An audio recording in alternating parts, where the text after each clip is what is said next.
All right, this is an interview at Jefferson Ferry Center, South Setauket, New York. It is the 5th of August, 2004, approximately 2:30 p.m. Interviewers are Wayne Clark and Mike Russert. Could you give me your full name, date of birth, and place of birth, please? Yes, my name is Walter Roy Beach. July 4th, 1926 was my date of birth. And I was born in Queens, New York. Okay. What was your educational background prior to entering service? I was in my senior year of high school when I went into service. My mother had to sign me in because I was 17 years old and I couldn't go in without her signature. And she made me promise to go back to school, which I did when I did get out of service the first time I got out of service. So you enlisted then? That's correct. Okay. Do you remember where you were and your reaction when you heard about Pearl Harbor? Oh, I can't say I remember exactly, but I mean, like most people at that time, the Americans were up in arms over it, very shook up over it, and I couldn't wait to get into it. Okay. Why did you select the Navy? I guess it was the movies at the time. It was so great seeing the sailors and stuff, and I had a cousin that was in the Coast Guard, and he was in prior to the Pearl Harbor, and with his experiences that he related, I felt as though I would like to go into the Navy. Okay. Where did you go for basic training? I went to Sampson, New York. Okay. What was it like there? This was obviously your first time away from home? Oh yes, you know, 17 years old. Right. But I loved the camaraderie there. We were all in the same, most of them were young fellas. A couple was as young as I was, but a few were a little bit older. And that was a new experience for me. Did you ever get homesick at all? No, I don't think so. I don't remember being homesick because I wasn't there that long. I was only there 5 weeks. Basic training at that time was a very short period. Right. And what were some of the things you did up at Sampson?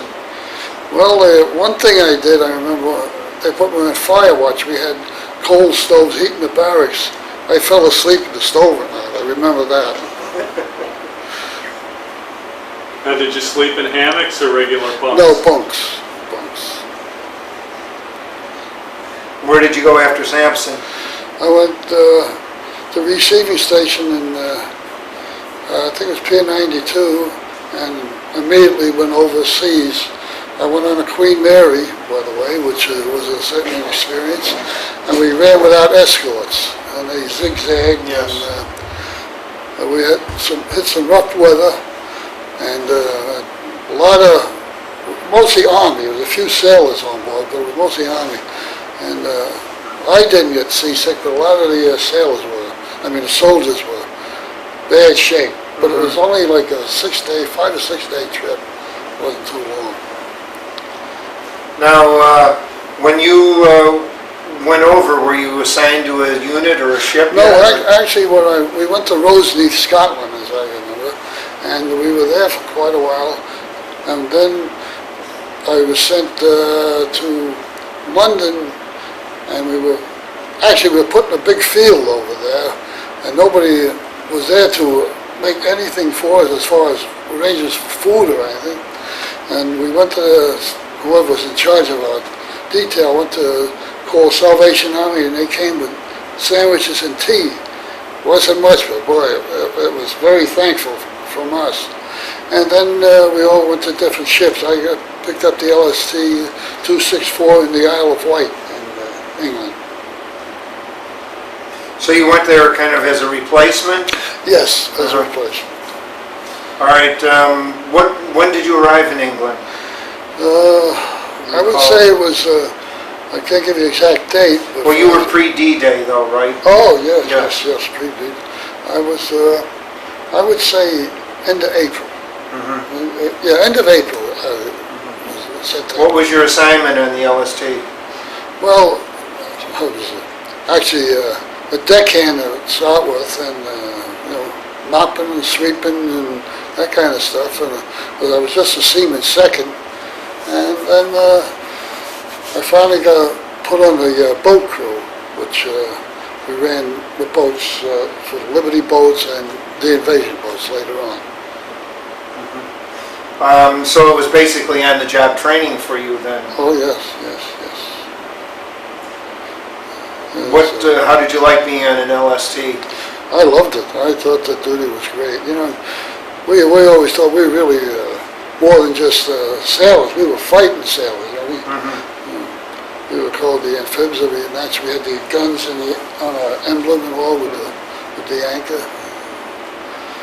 Now, were you put on any gun crews or anything? Oh yes, later on? we were all assigned gun crews. I was on a 20 millimeter, as I remember, as a loader. I keep changing magazines, and then also trained on the 40 millimeters. But my basic emergency spot was on the 20 millimeter gun. Okay. How long were you on the ship before D-Day? Well, probably not much over a month, I guess. I think in April went over there. Okay. Maybe 2 months. But I have an experience about Rosie's I thought you might like to hear. A bunch of us young fellows, we heard about this church dance. It was 20 miles away, so we got the bus and we went to the dance in the church, and the Scottish people were so nice to us and all. And, walked some of the girls home, and then we said, where do we get the bus back? Oh, there's no buses tonight. So we had to walk 20 miles to get back to the base. It was an experience. Did you have much contact with the people in Scotland or England? Or? No, not really, because they really didn't want us to fraternize prior to the invasion. We were all prepped up for it. In fact, prior to it, we weren't even allowed off the ship. Okay, could you describe your activities right around D-Day? Well, actually, we were loaded up on what they call a hard, that pulls in, and we were loaded up with all the equipment, the soldiers and their equipment and stuff, and then... Now, what did you carry? Excuse me? What did you carry in on D-Day? Actually, we had no guns on with us, because we just took soldiers in, whatever guns they had. We didn't. There was 3 men in the boat crew. Well, I meant, did you have tanks in, or jeeps or not, trucks? Not or on D-Day. No. Just We had, troops? Yeah, light stuff. Yeah. Okay. Which beach did you land at? I'm trying to remember. So we had English soldiers. We were one of the English beaches. Whether it was If you Gold, it might have been Gold. Gold or Juno? Gold, either Gold or Juno. I made 41 trips across completely, and after a while, I forget which one we were going to.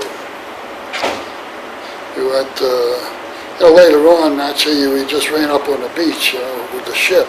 But the initial was all small boats going in. Could you describe that? Oh, it was a horrible sight to see. Do you remember the night before, or seeing the airplanes go over? Oh yeah. What was your reaction to that? Well, just amazed how many planes there were up there. You never realized how many planes we had over there.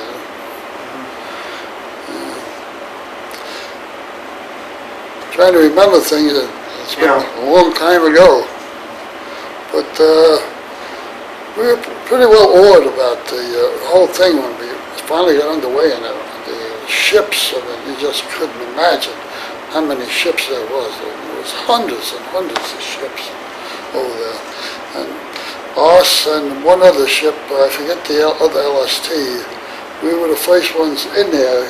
It was a volunteer, I understand now, with both the captains of the ships volunteered to be the first ones in at that particular beach. Did your ship come under fire? Was it damaged at all? Not initially, we were under fire a number of times, but we weren't hit at that time. How far out were you from the beach when you let the smaller craft out? I would say, probably about a half mile. Couldn't have been much more than that. But we were running back and forth. You know, they had the landing nets, I forget what you call them now, cargo nets. Cargo nets. And the soldiers were climbing down there. That was an experience for them. But they had been trained on it, but you know, with the rocking of the ship and all their gear and all, it was tough for them going down there, getting on the boats, and the boat was moving.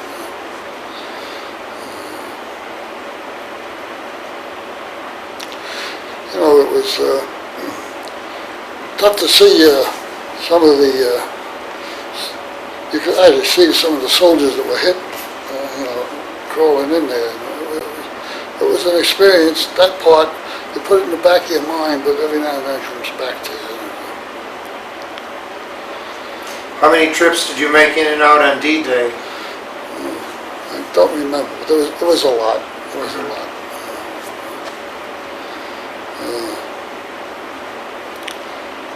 I couldn't remember now. No. It was just constant back and forth. And at times, some of the sergeants had to force the soldiers off. They, you can understand. But, you know, they had to get into. We were up on land. They had to get off into the water. You know? We dropped the bow door down, and okay, let's go. He was telling, and plus there was debris in the water, bodies in the water. And, Did you go in again like the second and third and fourth days too? Or? well, as soon as we unloaded, we went back for another load. Like I said, we made 41 trips altogether, but you know, it was no layover. We went back, loaded up, and right back again. In what period of time did you do 41 trips? Well, let's see, we were there for VE Day, so it was after VE Day before we come back to the States.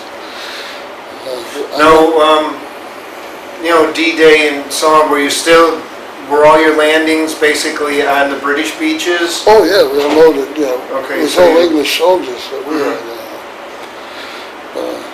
Another thing I just thought of, I remember later on in convoy, and we were under attack by submarines, and some of the ships were sunk, and this I'll never forget.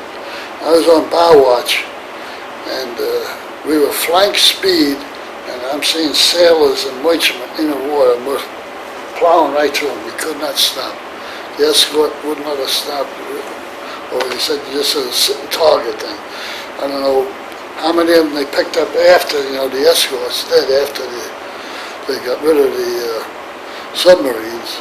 But I remember that on bow watching, seeing them, and we're just flank speed right through. That was a terrible thing. One of the unfortunate part of war, I guess. I got another little story. I don't know, we were waiting for a convoy. We were all made up outside of Plymouth, England, and it was so foggy we couldn't leave in the fog. You know? So we were there a couple of days, still there, and the first lieutenant and the mailman went into shore. I had to go into shore to get the mail, and whatever the first lieutenant had to do. And I went up to the quartermaster and got a course back for the dock. And you had breakwaters, and you had to go through this breakwaters. And very foggy, you know, very foggy. And lo and behold, I go right through the breakwater. The dock, so proud of myself, you know. And we're there a couple of hours, and the mailman and the first lieutenant finally get back, and he says, "Okay, Coxswain, let's go," you know. And we go back and right through the breakwater. I just did a 180, forgot about tides and stuff, and I'm going and going. The first lieutenant says, "You know where you're going, Coxswain?" "Yes, sir, yes, sir." You know, and naturally, you know, caught the last ship in the convoy. I go ship to ship till I found out. He never said anything, but you know, he realized the situation. That was a little later on, and I just thought of that. I always think that is a funny experience. We were in a collision in the Seine River one time, and was some soldiers in this forward compartment, and the other LST anchor caught ours and just ripped the whole outside of the ship out on a quarter. And fortunately, there wasn't one soldier in the outside bunk. But on the inside bunk, there was some couple of white. Just thinking of it, trying to remember things that happened. And one time we had a big hole in the side of the ship, and we're gonna sink. Ran right up on the beach, tide went out, the ship first came out there, put a temporary patch on it, so we didn't sink. We had some pretty good pumps and handy billies that we used to drop down on the slip hatches to pump the water, so to keep us afloat so we get into the beach. Did you have like a welding machine on board Oh, for yes. repairs? Oh, yeah, they had all that stuff. Now, were you always assigned to an LST? No, after we come back from the States, went down to Little Creek, Virginia, and they were forming what they call Mobile Boat Pool 1. We were running a lot of small boats for the fleet ships, and then we went on the Donna, the LSD Donna 20, and we went down to Gitmo, and we took, the Donna, all our small boats went right on. It's like a floating dry dock, you know. You aware what I'm talking about? Mm-hmm. And we went down there and down to Gitmo, and we ran all of the small boats for the fleet down there. Yes, yeah. And after Gitmo, we come back to Little Creek, and then we were instructor in small boats, landing crab, teaching the Army and some of the Marines too at that time. And I think that was about it till I got out in June of '46. June of '46. What was the number of your LST? 264. Now, you said you were on the Donner. Yes. Dude, that was the name of it? An LST? LSD. D. Now, Yeah. what is an LSD? That's what I'm saying. It's a floating dock. Oh, that's right, dock, you said. They can Yes, actually, okay. it's a, Yeah, you said that with the open. Yeah, they had a stand door that fell down. Mhm. Now, what was it like on that ship as compared to the LST? Did you? Well, it was completely different because we weren't part of the ship's crew. You know, we were just with our small boat, so we were sort of separated from them. You know, we didn't spend much time on it.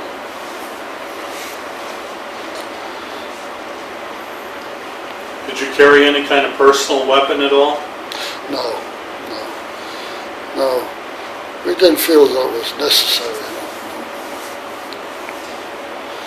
And I got out in June of '46, and then I was recalled in Mama, 51, right? Yes, from 51 to 52, you said yeah, four. Yeah. What did you do during that period? I went over to Bayonne, New Jersey, and was with the mothball fleet over there, maintaining the mothball fleet. Now, were you getting those ready to go to war, or? If needed, you know. But we had the Washington there, we had the Franklin there, but they were never recalled. Now, what were your duties there just during that time? Well, actually, we had a lot of younger sailors there, and I was a little older, and we were just work parties. I would sort of supervise the work parties, and just checking the ships and maintenance on them, that anything had to be done. And when the Washington went over to the Brooklyn Navy Yard, we had a skeleton crew on it, and we went over with it, and because it was tugged over, you know, not on its own power. And while the shipyard workers were on there, we sort of just watched over things, you know.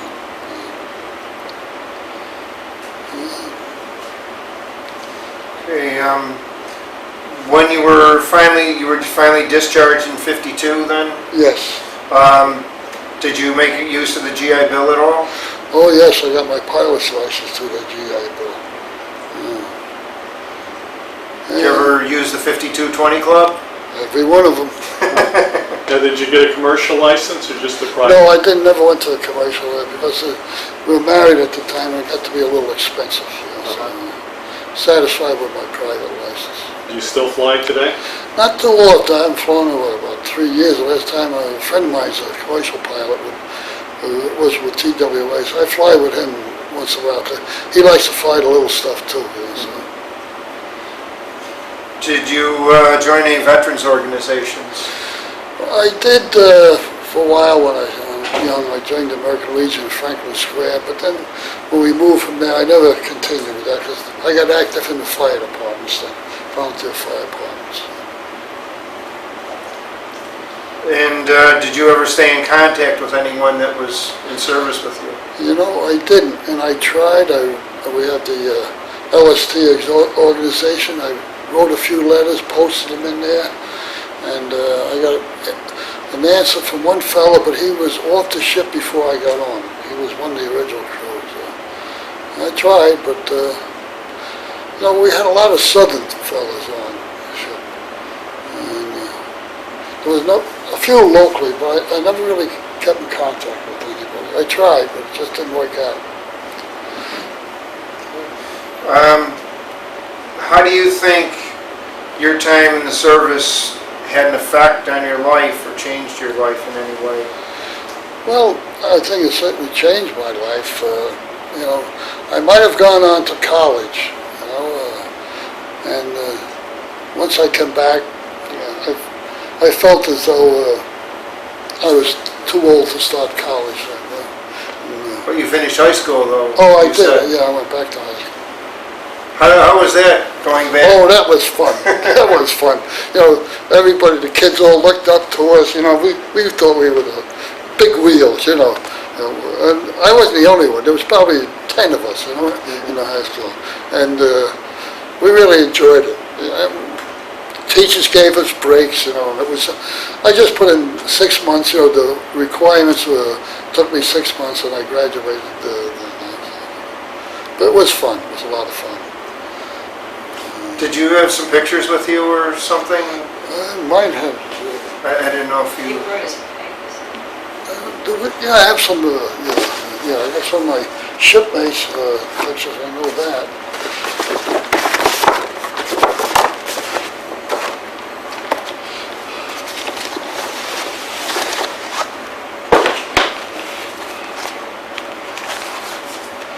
This is the crew of the LST 260. If you hold it like this, Wayne can focus in on it. That's the crew of your LST? LST, yes. Now, do you know where you are in that picture? I could find it, it would take a while. Now, where and when was that taken? It was on, well after D-Day, I know that, but I can't remember exactly. So it was probably taken in England? Oh, it was taken in Okay. England, yes. Okay, got it all. Ready?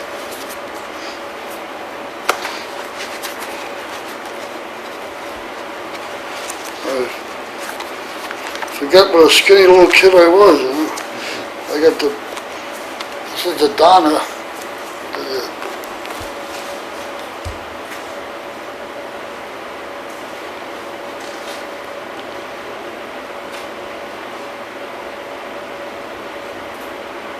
Okay. I had a picture that was on the front page of New York News of my ship on the beach. I don't have it with me. Oh, it's hanging in my den, that's what it was. Okay. All right, well, thank you very much for your interview. Oh, thank you. I mean, you know, I've been really thinking about this and trying to remember things. And like everybody else, you always remember the good things. You know, you don't remember being up all night loading ammo and some of the rough weather, some of the storms, and like I mentioned before about full flank speed through them fellas in the water. That was terrible. It was something I had nightmares over. Okay, well, thank you. you.